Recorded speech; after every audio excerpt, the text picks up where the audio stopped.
Osserviamo queste cattedrali, una in Europa, una in Australia, una in Canada. Oltre all'architettura che le rende simili, nonostante la distanza, la principale connessione fra loro è il senso religioso che esprimono. Nel mondo ci sono centinaia di cattedrali e templi, centinaia di migliaia di chiese, moschee, minareti e campanili.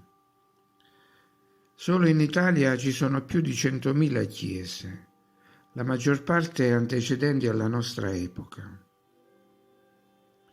Una delle domande che ci possiamo porre allora è questa: perché una civiltà tanto avanzata da saper costruire cattedrali e templi inimitabili, e questo già 500 o 1000 o 2000 anni fa, come dicono, non dedicava lo stesso impegno alla costruzione, per esempio, di ospedali o mercati al coperto?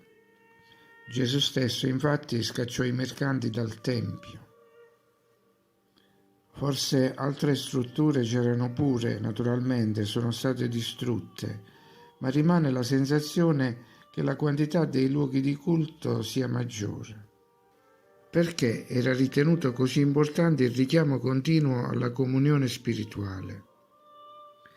Credo che la religiosità fosse un punto fermo nella loro esistenza, un punto non negoziabile, come si direbbe oggi, per la loro sopravvivenza culturale.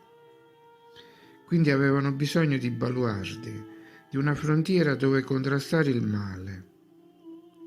I precedenti abitatori della terra avevano una grande consapevolezza dell'esistenza del male.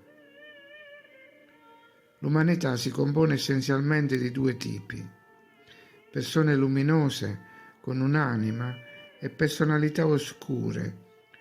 Perciò gli antichi abitatori della terra sapevano di non dover abbassare la guardia. Ci doveva essere un richiamo continuo all'unità. I minareti hanno questo scopo: invitare alla preghiera più volte al giorno, perché l'esercizio contro il male deve essere costante. Anche i campanili avevano questo scopo, ma ora il suono registrato delle campane viene ascoltato distrattamente. Ci sono altri richiami nella società occidentale. Il male ha cambiato strategia, ha svuotato della sacralità i luoghi di culto. Qualcuno resiste, ricorda che il male è fra di noi, ma la percezione si sta affievolendo.